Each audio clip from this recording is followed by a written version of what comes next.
চারিদিকে যখন হায়েনাদের অত্যাচার হয় তখন আমরা কি করব? ধরুন আপনি একটা বাড়িতে আছেন, আপনার বাড়ির আশেপাশে খেপা কুত্তা ঘুরছে, আপনি তখন কি করবেন? সবচাইতে ভালো ওই খেপা কুকুরগুলোকে মেরে ফেলা, ওই হায়ানাগুলোদের মেরে ফেলা।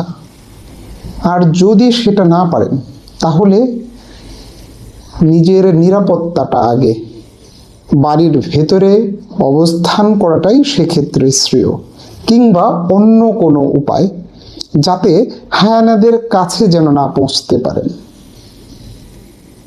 বর্তমানে মেয়ে শিশুদের উপরে যে অত্যাচার হচ্ছে, তাদের ধর্ষণ করা হচ্ছে, ধর্ষণ করে নৃশংসভাবে তাদের মেরে ফেলা হচ্ছে।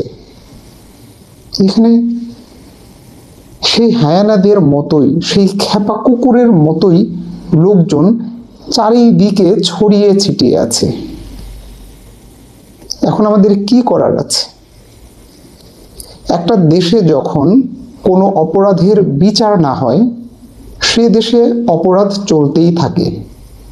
সুতরাং মনে রাখবেন, আপনার সন্তানের নিরাপত্তাটা আগে। তাদের নিরাপত্তার জন্য যা যা করা দরকার করুন।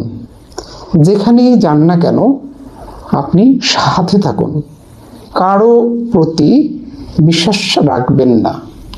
মনে রাখবেন, যাকে বেশি বিশ্বাস করবেন একমাত্র আপনি ছাড়া, সেই হয়তোবা আপনার বড় ক্ষতির কারণ হতে পারে।